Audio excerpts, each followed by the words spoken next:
अस्सलाम वालेकुम everyone, welcome to my YouTube channel story time by MHK।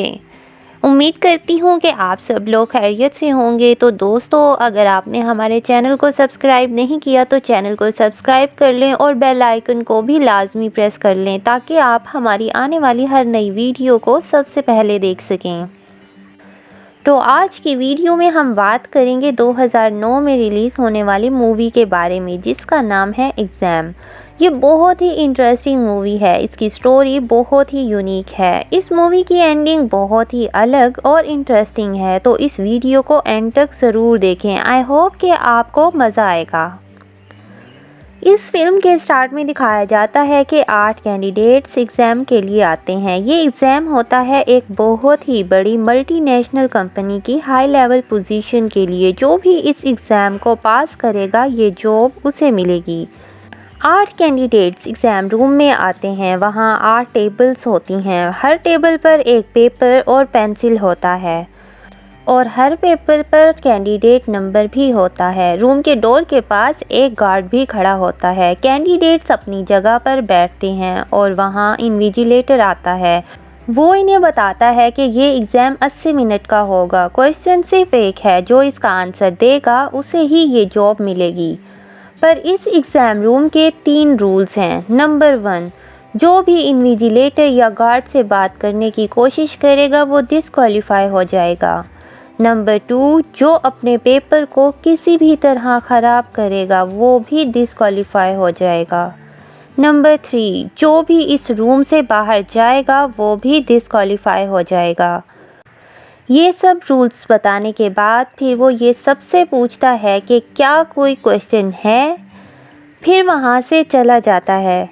सब अपने डेस्क पर रखे पेपर को देखते हैं तो वो ब्लैंक होता है। पेपर पर कैंडिडेट नंबर लिखा होता है और पीछे वो पूरा ब्लैंक होता है।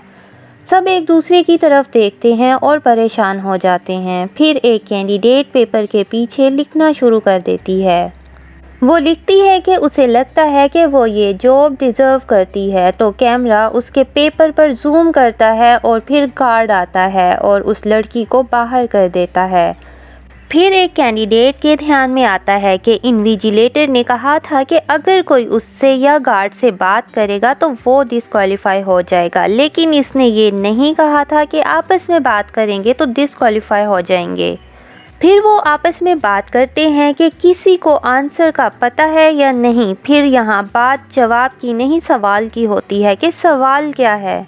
वो एक दूसरे की मदद करने का सोचते हैं, पर तब तक जब तक उन्हें ये पता नहीं लगता कि सवाल क्या है। इन्हें लगता है शायद कंपनी इनका टीम वर्क देखना चाहती हो और वो आपस में बात करने के लिए निकनेम्स यूज़ करने का तय करते हैं, क्योंकि वो नहीं चाहते कि इनकी पर्सनल इन्फॉर्मेशन एक दूसरे को पता चले। इनमें से एक ये मशवरा देता है कि हम जैसे दिखते हैं उस हिसाब से नाम रख लेते हैं और फिर खुद ही सबको नाम देता है। वो खुद का नाम वाइट रखता है क्योंकि वो वाइट है। इसका नाम ब्लैक, इसका ब्राउन, ब्राउन, बर्नेट, डार्क और इसका डेफ यानी बहरा क्योंकि वो इनकी बातें नहीं सुनता। फिर वो आपस में बात करते हैं कि ऐसी कौन सी बातें हैं जिनके लिए इन्विजिलेटर ने मना किया। वाइट कहता है कि इसने हमें अपनी जगह से उठने के लिए नहीं रोका और फिर वो अपनी जगह से उठ जाता है। फिर ब्राउन कहती है कि ऐसा भी हो सकता है कि सवाल पेपर पर लिखा हो और हमें नज़र ना आ रहा हो, जैसे इनविजिबल इंक या वाटरमार्क। तो ब्राउन लाइट में चेक करता है पर कुछ नहीं दिखता। फिर ब्राउन वॉल पे लगी वार्म लाइट पे चेक करती है, इसे भी कुछ नहीं दिखता। सब अपने पेपर को लेकर लाइट में चेक करते हैं लेकिन किसी को कुछ नहीं मिलता। फिर ब्लैक कहता है कि हो सकता है दूसरी टाइप की लाइट में दिखे, जैसे यूवी लाइट, इंफ्रारेड और एक्सरे। इसके बाद वो सारी लाइट्स तोड़ देते हैं और इमरजेंसी लाइट ऑन हो जाती है। वो फिर से अपना पेपर चेक करते हैं पर कुछ नहीं मिलता। तब डार्क को एक और लाइट दिखती है जो ऑन नहीं होती। वो ये लाइट भी तोड़ देते हैं। तब इंफ्रारेड लाइट ऑन हो जाती है और वो फिर से अपना पेपर चेक करते हैं पर कुछ नहीं मिलता। वो सब काफ़ी चिढ़ जाते हैं और टाइम सिर्फ 30 मिनट बचते हैं। तो इनको याद आता है कि इन्विजिलेटर ने कहा था कि अगर अपना पेपर ख़राब किया तो डिस्क्वालीफाई हो जाएंगे और अगर किसी और का किया तो वो पहली कैंडिडेट जो डिसक्वालीफाई हो गई थी उसका पेपर लेकर एक्सपेरिमेंट के लिए यूज़ करते हैं, लेकिन किसी भी तरह से इन्हें कोई क्वेश्चन नहीं मिलता। फिर वाइट और डेफ की आपस में बहस होने लगती है। वाइट कहता है कि ये पागल और बेवकूफ़ इंसान है, किसी काम का नहीं। फिर ब्राउन कहता है कि ये एग्ज़ाम नहीं है, कम से कम वैसा तो नहीं जैसा हम सोच रहे हैं। मुझे लगता है कि ये एक गेम है और वो लोग बैटिंग कर रहे होंगे, इस कांच के पीछे बैठकर हमें देख रहे होंगे और मज़े ले रहे होंगे।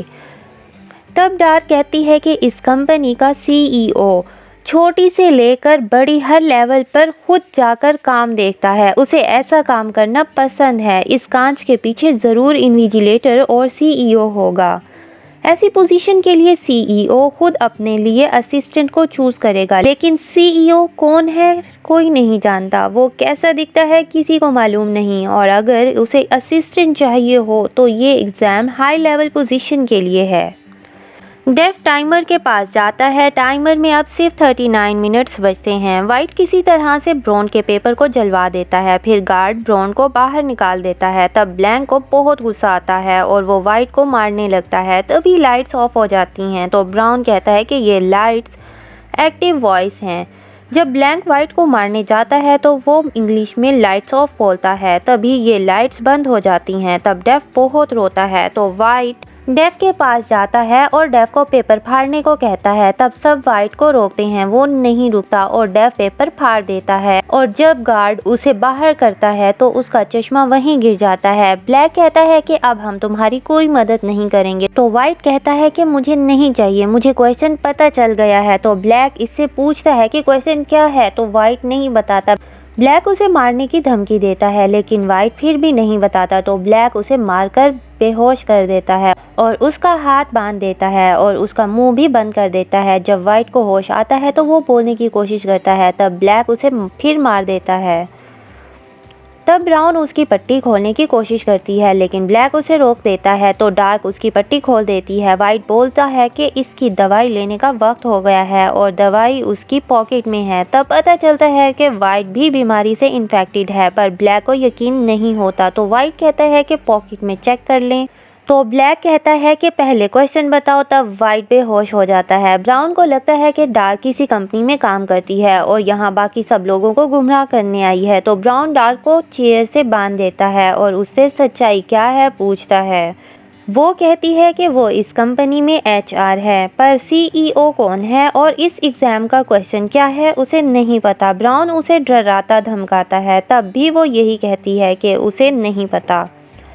तो ब्राउन मान जाता है कि वो सच बोल रही है और ब्राउन डार्क के हाथ खोल देती है। तब वाइट कांपने लगता है। ब्राउन कहती है कि हमें एक दूसरे की तलाशी लेनी चाहिए ताकि पता चले कि टैबलेट किसके पास है। वो एक दूसरे की चेकिंग करते हैं तो टैबलेट नहीं मिलती। तब डार्क को समझ आ जाता है कि ब्राउन ने बबल के साथ टेबल पे टैबलेट को छुपाया है। वो टैबलेट वाइट को देने के लिए जाती है तो ब्राउन उन्हें रोकता है और टैबलेट गिर जाती है। वाइट की नाक से खून निकलने लगता है तो ब्राउन उसकी टैबलेट को उठाती है।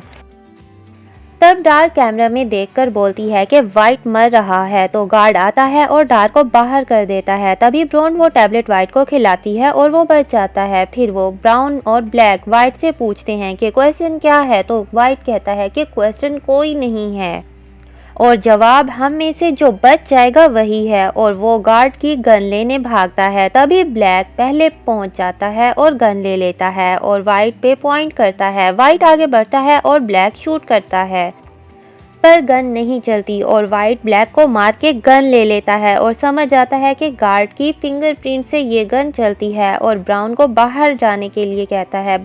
ब्राउन बाहर चला जाता है। फिर वो ब्लैक को बाहर जाने के लिए कहता है, पर वो नहीं जाता। तो ब्राउन कहती है कि मैं पहले चली जाती हूँ, गन मत चलाओ, और गेट ओपन करती है। फिर लाइट्स ऑफ बोलती है और छुप जाती है। तब वाइट फायर करने लगता है। फिर वो लाइट्स ऑन करता है तो एक गोली ब्लैक को लग जाती है और वो गिर जाता है।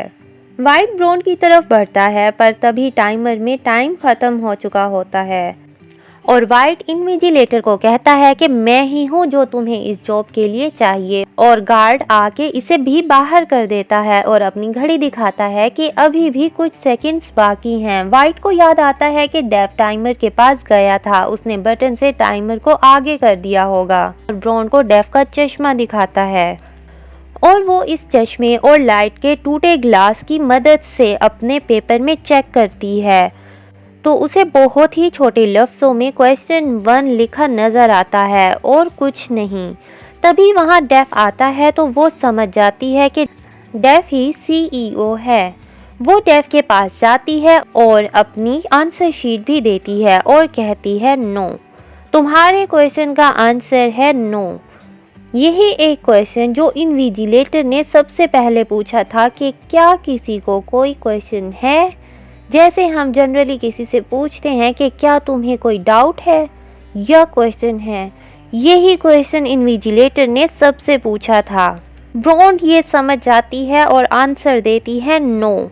ब्रॉन एग्ज़ाम में पास हो जाती है पर वो कहती है कि मुझे किसी की जान के बदले में जॉब नहीं चाहिए। तो वो कहता है कि ब्लैक मरा नहीं है, जो बुलेट ब्लैक को लगी है उसमें कैप्सूल होती है जो डेफ ने रिसेंटली खोजी है, जो किसी भी ज़ख्म को कुछ ही मिनटों में ठीक कर देती है। ये बहुत ही बड़ी खोज है और ये पूरी दुनिया को चाहिए होगी, और इतनी बड़ी जिम्मेदारी संभालने के लिए हमें ऐसा कोई चाहिए जो छोटी सी छोटी चीज़ों पर ध्यान दे और बड़े डिसीजन ले सके। ब्लैक को जिंदा देख और डेफ की इतनी अच्छी खोज देखकर ब्रॉन जॉब के लिए हाँ बोल देती है और यहाँ पर ये मूवी का एंड हो जाता है। आई होप कि आपको ये मूवी पसंद आई होगी, तो वीडियो को ज़रूर लाइक करें और ज़्यादा से ज़्यादा शेयर करें और चैनल को सब्सक्राइब करना बिल्कुल भी ना भूलिएगा। मिलते हैं हमारी नेक्स्ट वीडियो में, तब तक के लिए अल्लाह हाफिज़।